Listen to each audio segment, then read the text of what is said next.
Il y a quelques mois, mes journées de révision ressemblaient à ça.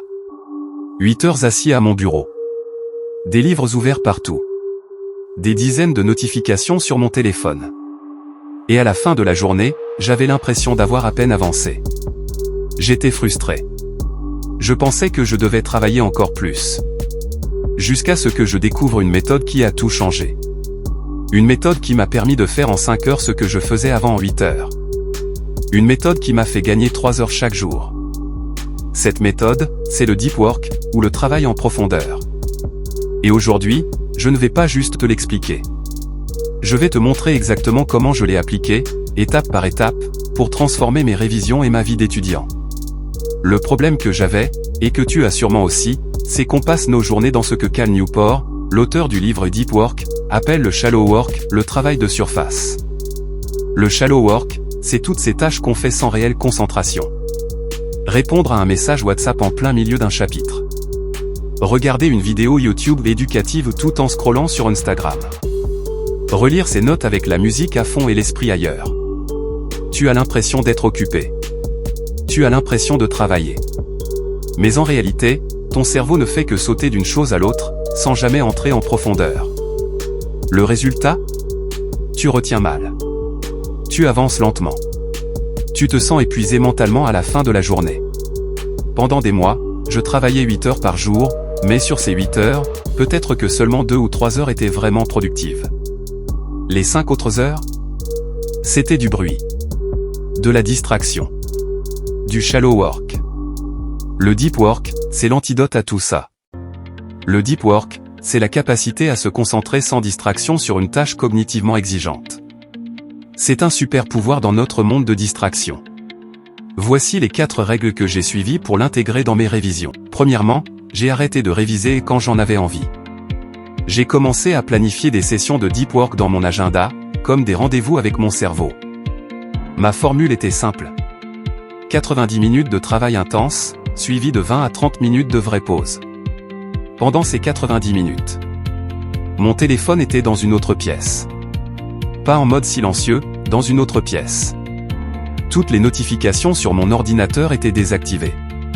Je me fixais un seul objectif pour la session, exemple, finir le chapitre 3 de maths. C'est la règle la plus importante, 0 distraction. Au début, c'était incroyablement difficile. Mon cerveau cherchait la distraction. Mais après quelques jours, j'ai commencé à ressentir une concentration que je n'avais pas connue depuis des années. Pour aider mon cerveau à entrer en mode deep work, j'ai créé un rituel. Juste avant chaque session de 90 minutes, je faisais toujours la même chose. 1. Je rangeais mon bureau en 2 minutes. 2. Je préparais un verre d'eau. 3. J'ouvrais mon cahier et mes livres à la bonne page. 4. Je me disais à voix haute, OK, 90 minutes de concentration totale. Ce rituel, même s'il paraît simple, envoie un signal puissant à ton cerveau, attention, on passe en mode sérieux. Ça réduit la friction et la procrastination avant de commencer. C'est la règle la plus contre-intuitive. Cal Newport explique que notre capacité à nous concentrer est directement liée à notre capacité à tolérer l'ennui. Si, à chaque micro-moment de libre, dans les transports, en attendant un ami, tu sors ton téléphone, tu entraînes ton cerveau à ne plus supporter une seule seconde sans stimulation. Comment veux-tu ensuite qu'il reste concentré 90 minutes sur un cours de philo ?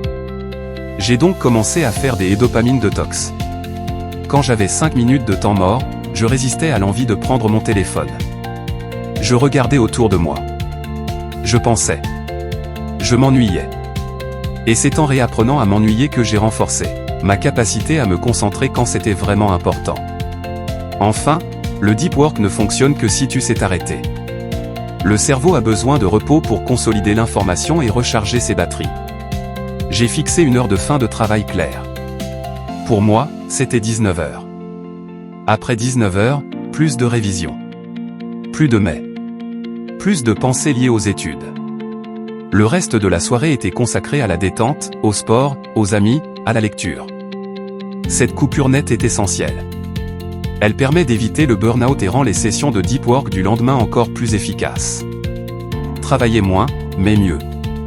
Alors, concrètement, qu'est-ce que ça a changé ? Avant, je passais 8 heures à mon bureau pour faire, disons, 4 tâches importantes. Aujourd'hui, Je fais ces 4 mêmes tâches en 2 sessions de 90 minutes et une de 60 minutes. Soit 4 heures au total. Et le reste? Je peux faire une autre session, ou simplement arrêter de travailler plus tôt. J'ai gagné 3 à 4 heures par jour. Mais j'ai gagné bien plus que du temps. Moins de stress, je sais que ce que je fais est efficace. Une meilleure mémorisation, la concentration profonde grave l'information dans le cerveau. Un sentiment d'accomplissement, finir une session de deep work est incroyablement satisfaisant.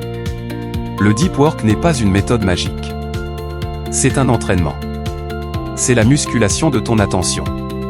Le super pouvoir du 21e siècle, ce n'est pas d'avoir accès à l'information. Tout le monde y a accès. Le vrai super pouvoir, c'est la capacité à se concentrer pour la transformer en connaissance. Le deep work, c'est l'outil qui te permet de faire ça. Je te mets au défi. Dès demain, planifie une seule session de 60 minutes de deep work. Sans téléphone. Sans distraction. Un seul objectif.